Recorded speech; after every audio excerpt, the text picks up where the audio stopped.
to break me apart. I need you to pierce through the dark and cleanse every part of me. All I am, I surrender. Hi family, welcome back to my YouTube channel. I hope you're doing well.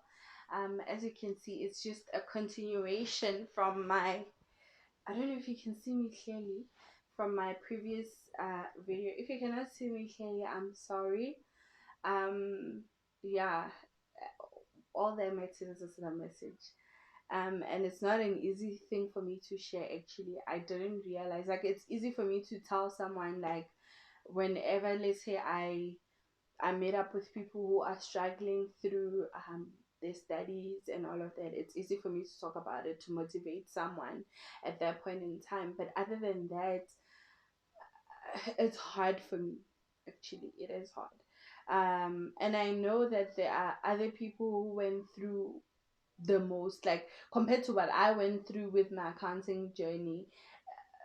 My story is simple. Some other people took more than 10 years to qualify and all of that. But the nice thing about it is that at the end of the day, when you get that membership from SAICA, it says so and so CASA. It doesn't anyway in their membership say it took you 10 years, it took you 5 years, it took you 7. It doesn't say that. So anyway, I'm gonna now start sharing about my CTA journey. Like I said in the previous video, it was basically an introduction to my varsity. So first year to third year for me, it was rough, but not as rough as CTA. Like, honestly, from first year to third year, when I'm like, okay, especially third year, when I'm like, I didn't do well in a test that was like 50%, but it was never a fail, right? So um 2016, I remember December, I was on my way home, I was in the bus, I got that SMS. I actually still have the SMS. I don't know if I should look for it or what, but I still do have that SMS, I know for sure. So anyway, I was in the bus going home, and then I got that SMS. And when I got the SMS, let me tell you, I was excited, I was happy. I'm trying to, oh, right, I found it. So I don't know if, okay, let me try and make my skin, oh, my screen a bit light. I don't know if it's visible. Uh, but anyway, if it's not visible, I'll read it out loud. It was sent on the 8th of December 2016 at 14:18. So it's my student number, ne? And then it says first round CTA selection 2017.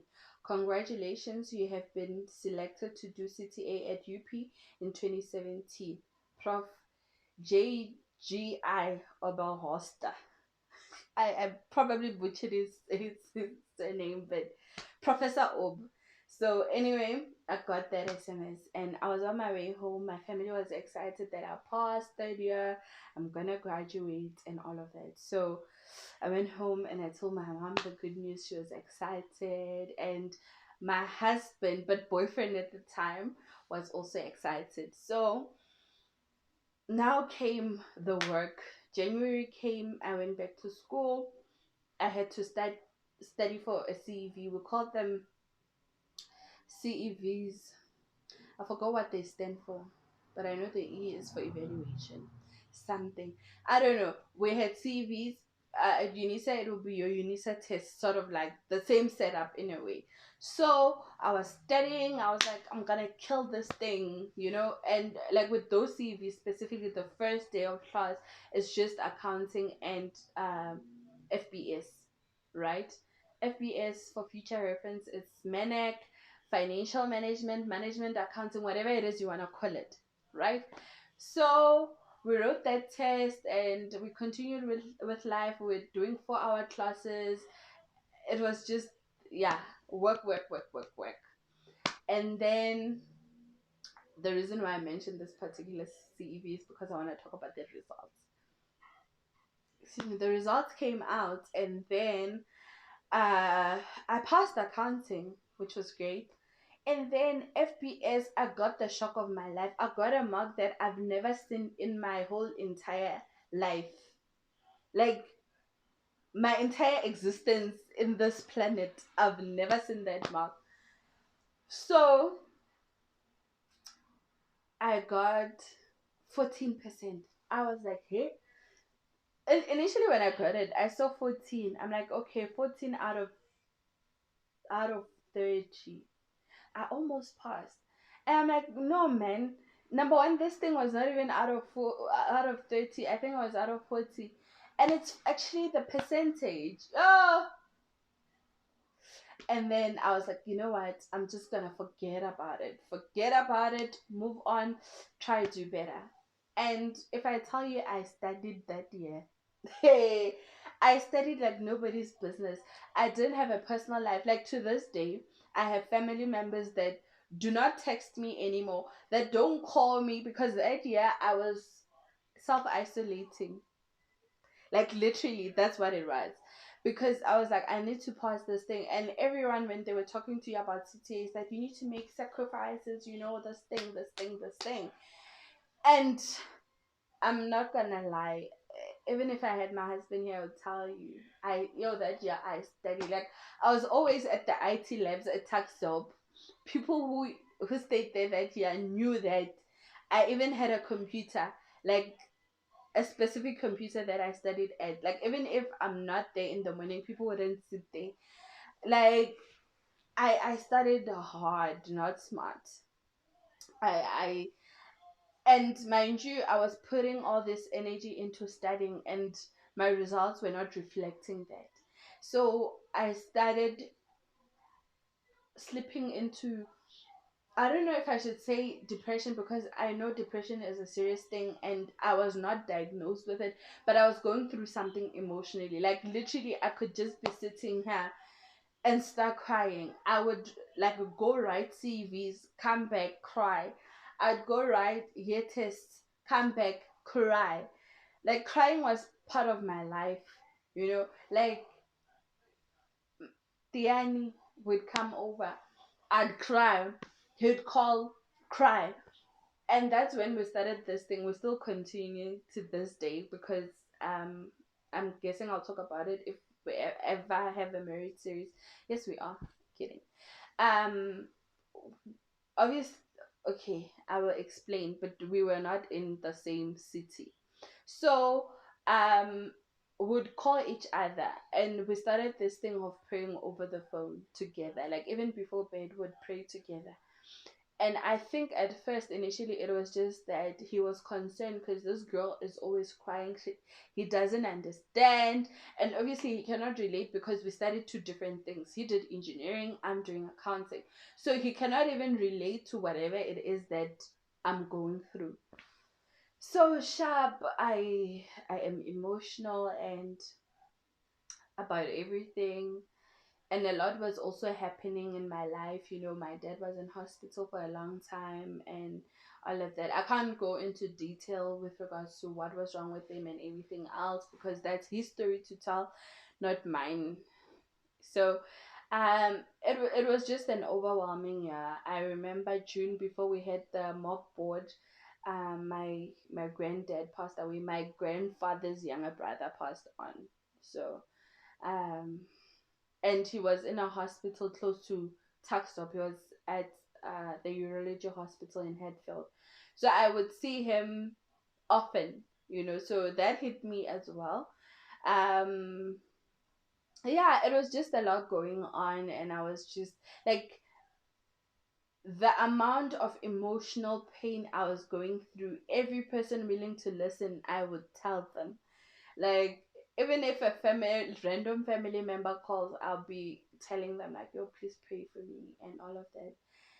And at some point, after granddad passed, I decided to go see a psychologist on campus, specifically an EMS psychologist. So when I got there, she was like, "Okay, what's up?" I explained everything, that like what I was going through at the time, the crying, the emotions, and everything. And then she was like, "Okay." The first thing she did was go onto the, I don't know, she has access to our marks or something, but she went on to her computer and checked. And she was like, "Is it because your undergrad you did so well and you were doing so well, and like now it seems like you're not doing that great?" And I was like, "I don't know, I'm just emotional." And she said something to this day that I hold near and dear to my heart. She's like, you need to start celebrating all the small achievements. I'm sorry about that. If you heard like a sound or whatever, my husband is in the living room. He's watching TV. So she was like, "You need to start celebrating the little things. Like, you just graduated, and even with your tests, did you celebrate the fact that, okay, with text you are passing, or with this you're doing well?" And I was like, "No." She was like, "Did you celebrate your graduation?" I'm like, I felt like I didn't even deserve to graduate because I'm failing. Why do I deserve that? And that's when she said, "You need to start appreciating yourself more and loving on yourself more, because yes, it's hard, but it's not the end of the world." That's the reason why you need to celebrate yourself even more. Take care of yourself. And it was not just that. We went through, I think I had 3 or 4 sessions with her. The first session, it was just her saying, "Girl, you did well. You need to just pat yourself on the back a bit and, pick yourself up." And then um